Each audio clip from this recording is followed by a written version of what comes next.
Bonjour, bienvenue dans ce corrigé des activités de la section sur 7.1.4, c'est-à-dire les ressources énergétiques qu'on trouve dans la lithosphère.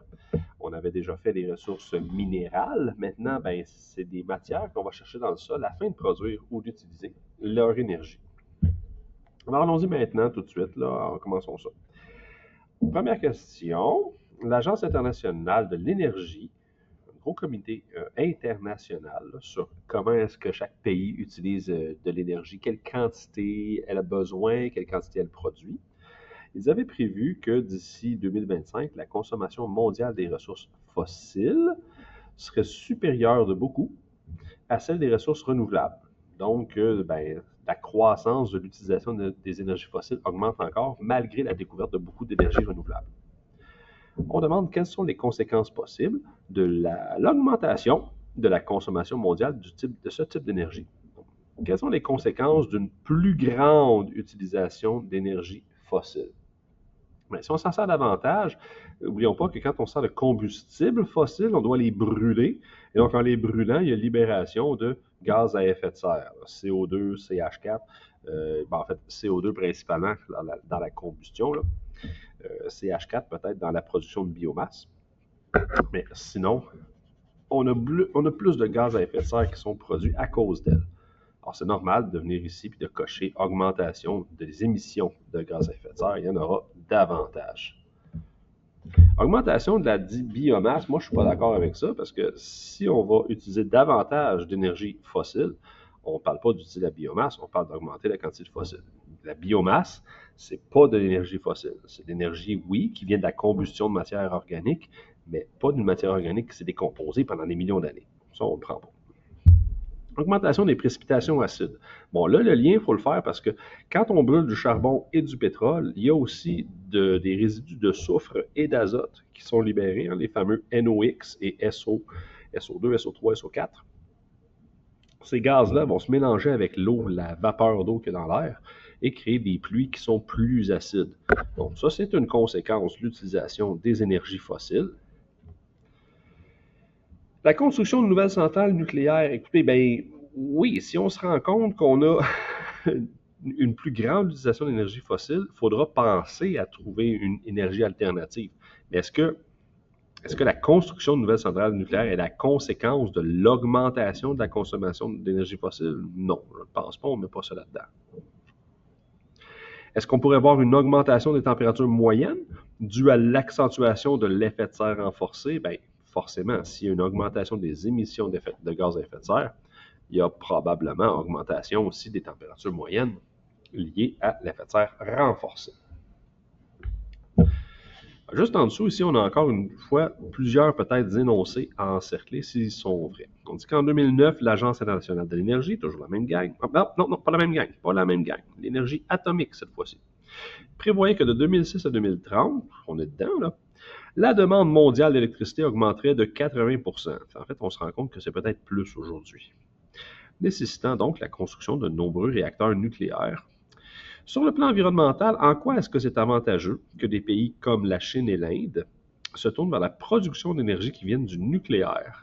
Bien, moi, je vois la Chine et l'Inde comme des méga pays avec des très grandes populations, une grande industrialisation. Ils ont de grands besoins en électricité. Donc, ce serait logique pour eux d'opter vers le nucléaire à cause de son efficacité. Entourer les réponses appropriées, entourer les énoncés appropriés qui donneraient des avantages sur le plan environnemental. En quoi est-ce que sur le plan environnemental, ça serait bien qu'ils utilisent ça? Ce qu'on a vu du nucléaire, c'est qu'il y a des risques à l'utilisation, au stockage de déchets aussi. Si on cherche les bons côtés, on avait remarqué que ça ne produisait pas de gaz à effet de serre parce qu'il n'y a pas de combustion qui est impliquée. On utilise la chaleur des radiations pour chauffer l'eau dans la chaudière et produire la vapeur. Et puis, on avait remarqué aussi que c'était quelque chose de très, très, très efficace. Donc, voyons les énoncés qu'on a là. Est-ce qu'on mettrait que le Canada, premier producteur mondial d'uranium, ça c'est vrai, peut tirer profit de la vente de ce minerai à ces pays? C'est vrai qu'on ferait plus de profit si ces pays-là achetaient notre uranium. Seulement, je ne vois pas le bénéfice sur le plan environnemental ici. On ne prend pas parce qu'on cherche des avantages sur le plan environnemental. B. L'exploitation de ce mode de production n'émet pas de gaz à effet de serre. Ça, c'est un des arguments qu'on avait mentionné. C'est vrai. Il y aurait moins de GES de produits. Ou C. L'utilisation de l'énergie nucléaire permet de réduire l'utilisation d'autres ressources non renouvelables comme le charbon et le pétrole. Ça me semble tout à fait logique que si ces pays-là, grands consommateurs d'énergie, ils décident d'opter vers le nucléaire, ça veut dire qu'ils vont laisser de côté le charbon et le pétrole, donc réduire son utilisation, c'est tout à fait vrai. Est-ce que c'est un mode d'électricité plus fiable et sans risque pour des populations très nombreuses? Plus fiable, peut-être, oui, mais sans risque, non. À cause de ça, on ne viendra pas l'encercler ici. Parce qu'un accident nucléaire dans des régions densément peuplées comme la Chine et l'Inde pourrait avoir des impacts sur littéralement des millions de personnes. Parce que si tu penses juste que ça affecte seulement 1% de la population, là-bas, c'est déjà 10 millions de personnes qui sont affectées. Alors, non, on ne peut pas choisir ça parce que c'est faux de dire que c'est sans risque. La prochaine page, bien, on y retrouve des graphiques qu'on voit souvent dans les examens ministériels. Un diagramme à bande qui nous compare les émissions de GES entre une automobile à essence, à gauche du pointillé, ça a rapport avec une automobile à essence, et la voiture électrique, lors de leur fabrication et de leur utilisation. Ça date de 2015. On nous dit que les colonnes en vert nous montrent la quantité de GES émise par la fabrication, en bleu foncé par l'utilisation, et en bleu pâle, la combinaison des deux. Si on analyse rapidement le graphique, on comprendrait qu'à gauche, on a les émissions de CO2, donc gaz à effet de serre, et en bas, on a les différents types de ressources énergétiques là, qu'on a utilisées pour l'utilisation et la fabrication. Alors en vert, c'est la fabrication, et on voit qu'en vert, là, pour la fabrication des véhicules électriques, ça libère pas mal toute la même quantité de GES, peut-être un peu moins de pétrole est nécessaire pour la fabrication de la voiture. Cependant, ce qui nous concerne le plus ici, c'est la colonne fabrication et utilisation, parce que c'est d'elle dont on parle dans l'énoncé en bas. Parmi les ressources énergétiques suivantes, donc celles qu'on voit dans le tableau, qui sont utilisées pour recharger les piles d'automobile, parmi les ressources, lesquelles permettent de réduire les émissions de GES, donc lesquelles consomment moins de GES, que la voiture à essence. La voiture à essence, là, on parle bien ici de la fabrication et de l'utilisation. C'est pour ça que je vous dis qu'on va se concentrer sur la colonne bleu pâle, parce que c'est ça qui est demandé dans la question. Si on regarde la voiture à essence en gaz à effet de serre pour l'utilisation et la fabrication, on est à 300 ici au niveau de grammes de CO2 par kilomètre utilisé. Là, on est à 300 pour la voiture à essence. Si on compare avec les autos électriques dont la production d'électricité vient du diesel, il y a même plus de gaz à effet de serre qui sont produits. Même chose pour les voitures électriques produites par les usines au charbon qui vont produire l'électricité. Cependant, on remarque que si la ressource utilisée est le gaz naturel, la colonne des GES est moins élevée. Si on utilise la géothermie, c'est encore plus faible. L'énergie solaire, l'éolienne, l'hydroélectricité nucléaire, on produit encore moins de GES pour la fabrication et l'utilisation de la voiture électrique. Ce qu'on devrait conclure ici, c'est que les ressources énergétiques qui permettent de libérer moins de CO2, moins de gaz à effet de serre, sont toutes celles qui vont être inférieures à la barre du 300 pour la voiture à essence. Donc, on ne choisit pas le carburant diesel parce qu'il dépasse, on ne prend pas le charbon parce qu'il dépasse, mais toutes les autres ressources énergétiques libèrent moins de gaz à effet de serre que la production de voitures à essence. Donc, qu'est-ce qu'on va faire? On va cocher toutes les cases qui ne sont pas carburant diesel ni charbon. Carburant diesel et charbon, on ne les choisit pas, mais les éoliennes, le gaz naturel, l'hydroélectricité libèrent moins de CO2, tout comme la géothermie, l'énergie nucléaire et l'énergie solaire. Ce sont toutes des sources des ressources énergétiques qui vont libérer moins de CO2 pour l'utilisation et la fabrication. En fait, là, il faut faire attention au discours de plusieurs qui vont dire « Ouais, mais fabriquer une voiture électrique, ça produit beaucoup plus de CO2 qu'une voiture à essence. » C'est vrai seulement si c'est fait dans des pays où est-ce qu'on utilise le diesel et le charbon pour produire la voiture. Si on l'utilise par exemple comme au Canada ou au Québec l'hydroélectricité, si on avait des usines à produire des voitures, la production de CO2 serait de beaucoup inférieure. On demande ensuite, l'utilisation d'automobiles électriques produit-elle moins de GES que l'utilisation de l'automobile à essence? Là, on parle de l'utilisation. L'utilisation, c'est la colonne bleu foncé. Est-ce que l'utilisation de voitures électriques produit moins de GES que celle à essence? Bien, les colonnes bleu foncé, on se rend compte que c'est extrêmement bas, sauf pour gaz naturel. Charbon et diesel sont à peu près équivalentes à celles de la voiture à essence. Donc, à l'utilisation, ben oui, à condition que la voiture ne se fasse pas recharger par des centrales thermiques. Hein? Si c'est des centrales nucléaires, hydroélectriques, éoliennes, même des centrales thermiques au gaz naturel, la libération de GES est plus faible que pour les trois autres. Donc, est-ce que l'utilisation de l'automobile électrique produit moins de GES? Moi, je dirais oui, à condition que ça ne soit pas fait avec le charbon ou le diesel. Alors, oui. Justifiez votre réponse à condition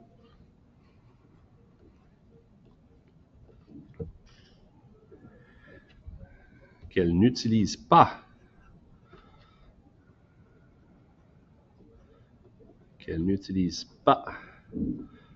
le diesel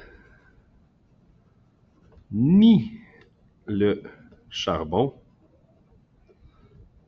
comme ressource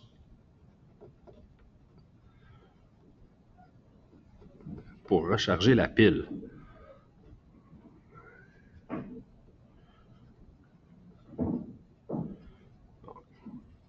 Oui, elle va être plus avantageuse, elle va produire moins de GES à condition qu'elle n'utilise ni le charbon ni le diesel comme source d'énergie.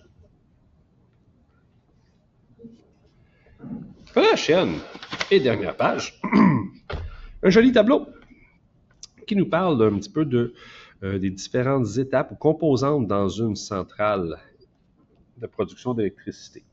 On utilise divers systèmes technologiques pour transformer l'énergie en électricité. Les composantes qui figurent dans le tableau sont des exemples de systèmes technologiques dans une centrale thermique. Expliquez le rôle de chacune des composantes dans le processus de production d'électricité. Autrement dit, à quoi sert le combustible fossile, à quoi sert la turbine, à quoi sert la génératrice. Vous avez vu une vidéo ici sur l'utilisation des énergies fossiles, qu'on doit faire brûler, la combustion de notre carburant, l'arrivée du combustible qui va brûler ici, qui va permettre de transformer de l'eau froide en vapeur d'eau, qui, elle, va faire tourner une turbine. La rotation de la turbine entraîne la rotation d'une génératrice qui, elle, produit l'électricité. On va simplement donner le rôle de la génératrice, de la turbine, et puis du combustible qu'on fait brûler. C'est tout. Alors, quel est le rôle du combustible? Ben, ça va être fournir la chaleur pour transformer l'eau en vapeur. C'est tout. Hein? C'est pour ça. On se sert de brûler le combustible pour obtenir la chaleur. Obtenir la chaleur. Et là, j'écris sur le bord. Obtenir la chaleur nécessaire. Bon, on va sortir ça d'ici. Voilà. Obtenir la chaleur nécessaire pour chauffer l'eau en vapeur. Ouais, j'aurais dû détacher ma feuille un peu plus tôt. Deuxième partie, la turbine, à quoi est-ce qu'elle sert, elle? Ben, la rotation de la turbine va permettre de faire tourner la génératrice. Elle va capter le mouvement de la vapeur pour se mettre en rotation. Donc, sa job, son travail, c'est d'utiliser l'énergie du déplacement de la vapeur. Donc, on pourrait dire l'énergie cinétique de la vapeur. Utiliser l'énergie cinétique, C-I-N-E, accent aigu, T-I-Q-U-E. Utiliser l'énergie cinétique de la vapeur pour se mettre transformer en énergie cinétique là, de rotation, on dirait pour se mettre en rotation.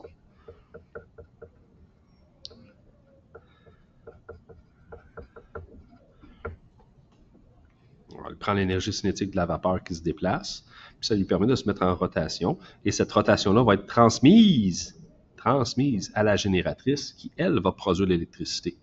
Donc, elle, sa job, c'est produire le courant électrique,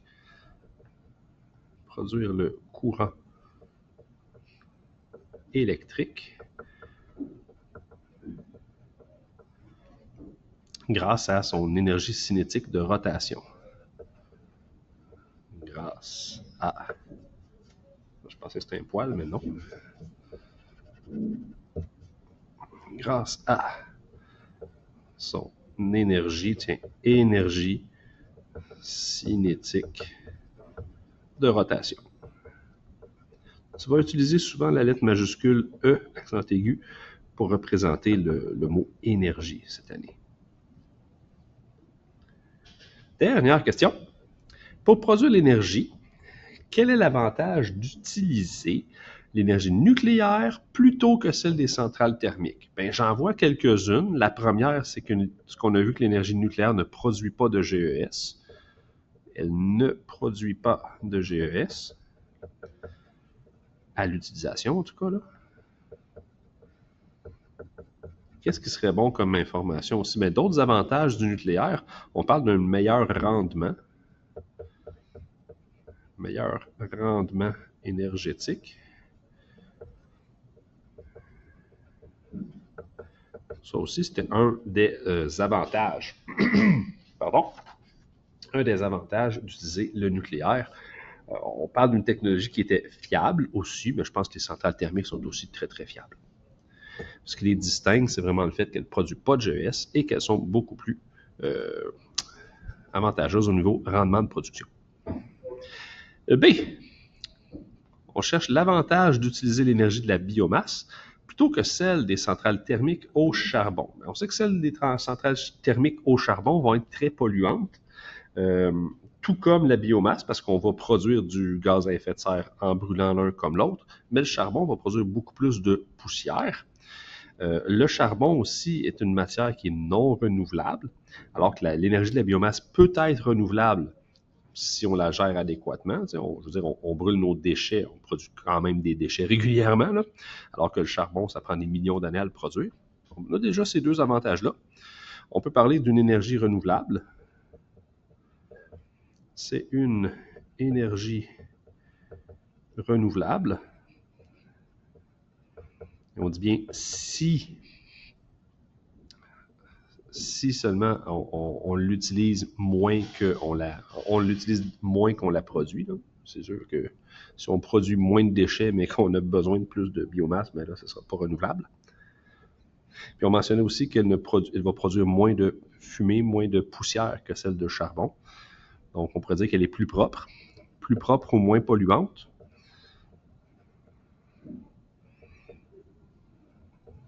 Et là, je parle de fumée, poussière et contaminants atmosphériques ici. Là. Moins polluante également.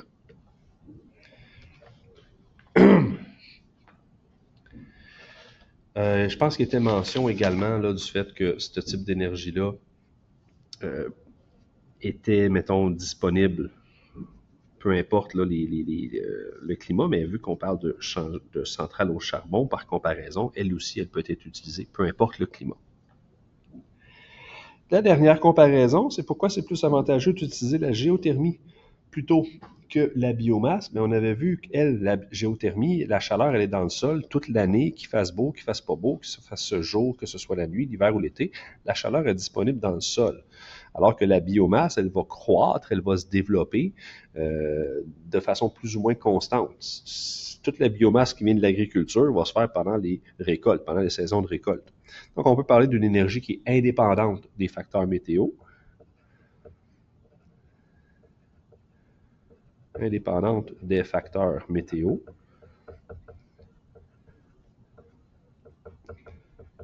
La biomasse peut être indépendante quand on parle seulement des déchets qui sont produits par les populations. Mais si on parle d'agriculture, comme je te disais, ben là, ça se fait seulement pendant les périodes de récolte. La biomasse et la géothermie, les deux sont renouvelables, donc on ne mentionnera pas ça comme étant un avantage. Cependant, la biomasse demande qu'on brûle des ressources. La géothermie ne brûle rien. Ça veut dire qu'il n'y a pas d'émission, aucune émission de GES. GES qui vont être libérés dans l'atmosphère. Pardon, parce qu'on ne va pas utiliser de combustible. Mais voilà, c'est tout pour les explications de ce petit travail-là. Je vous rappelle que le tableau qu'on a pu observer ici là, sur les consommations, les productions de GES selon les différentes sources, c'est le genre d'analyse graphique qu'on peut nous demander dans les examens ministériels. Ça revient souvent. C'est une bonne idée là, de la maison d'édition du cahier d'avoir inclus ça là, dans ses exercices. Prochaine période de correction, on verra ça dans la section sur l'hydrosphère déjà. On va être rendu à parler de l'eau et des ressources qu'on a avec l'eau.